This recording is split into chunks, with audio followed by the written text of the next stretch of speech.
The project that we've delivered at Richmond Park is the biggest wetland restoration project that's ever been achieved in Tasmania.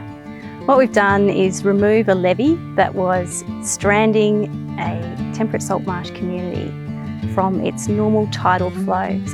And as a result, we're witnessing the change in the vegetation and animals that use that wetland. This project was funded by the Australian Government through its Blue Carbon Ecosystem Restoration Program. Blue carbon is a term that's used for carbon that's in coastal and marine systems. And in a temperate saltmarsh community or wetland system, we're talking about the carbon that's taken up through vegetation, pushed down through its roots into the sediments and captured in the sediments and the vegetation, standing vegetation. Together, those carbon is what we call blue carbon. Blue carbon offers one of the most significant opportunities to capture carbon and return it into the Earth systems. So when we take on projects of this scale, we can see the return of ecological services that might have been missing from the system. I'm Will Eddington, the owner and manager of Richmond Park Estate. We've been working with NRM South on a project to protect the Ramsar wetland for fish breeding stocks, coastal bird life and a carbon sequestration project with the Australian Government. Obviously fish breeding stocks and coastal bird life are two things that I've got a desire to protect. Creating an extra 60 hectares of tidal area is fantastic.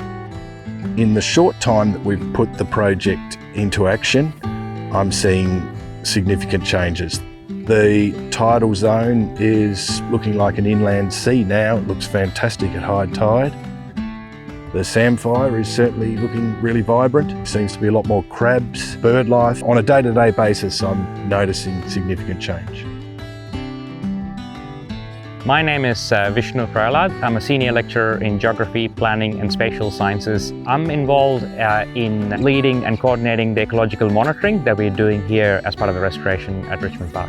Forests are usually considered the lungs of the planet, and wetlands are typically considered the kidneys of the planet. So I guess like the organs in the body, wetland systems form a really important part of a healthy, functioning landscape around us. The restoration has involved removing the levee. So that's restored the hydrology of the Richmond Park floodplain.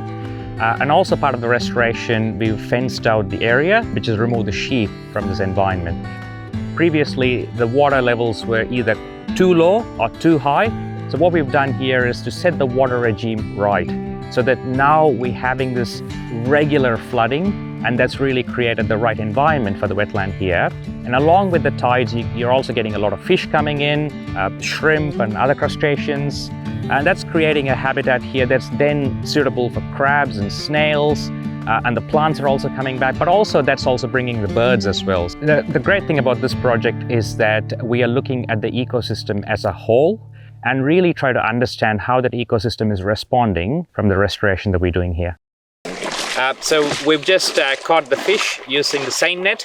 We're going to count the fish, identify their species, and then measure their length and release them back in the water. So we have gobies, and these are all striped gobies, goby A, and we have a 2.5, 2, and a 2, and a 1.5. 2.5, 2, and a 1.5.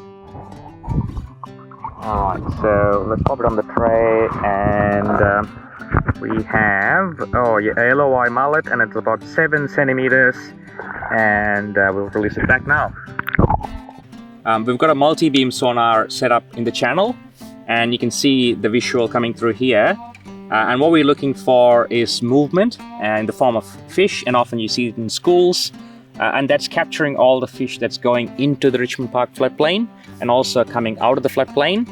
So that way we've got another way of monitoring how the floodplain is used by fish. And it also gives us a sense of the biomass that's now being produced by the Richmond Park floodplain.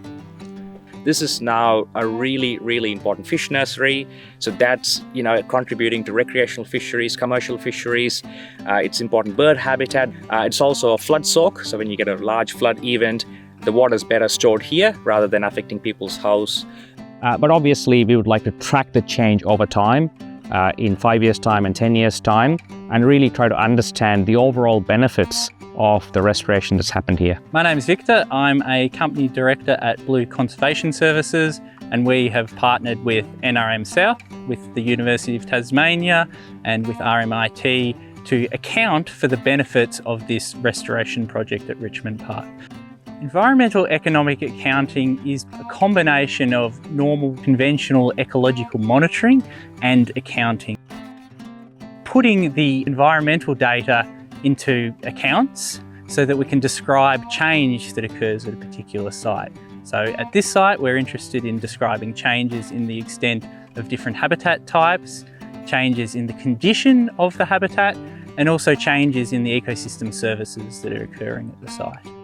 The actions of removing the levee has improved the extent of the saltmarsh vegetation, that it's improved the condition, that it's allowed for a whole lot of different species to occur. We would expect with the actions that we've taken here that we may be able to increase fisheries productivity in the surrounding rivers. We would expect that we're being able to sequester more carbon. We'd expect to see a much more healthy, happy and thriving ecosystem. This wetland restoration site, it sits at the bottom of the Coal Valley, which is a really important agricultural zone.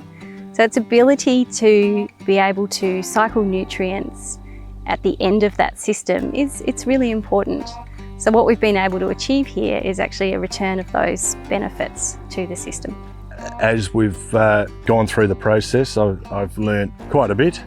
I see an opportunity for us with our future developments in business to tell this story. Add to that the benefit to fish breeding stocks, coastal bird life and carbon sequestration, and to me it was a bit of a no-brainer to go through with the project. A significant part of this project has been bringing many people to the site who might have an interest in understanding why this project is so important and how it can be achieved in other places. And from that, we've now talked with other landholders who are interested in doing similar work on their properties too. So using this as a demonstration project will allow us to scale up wetland restoration in coastal areas across southern Tasmania.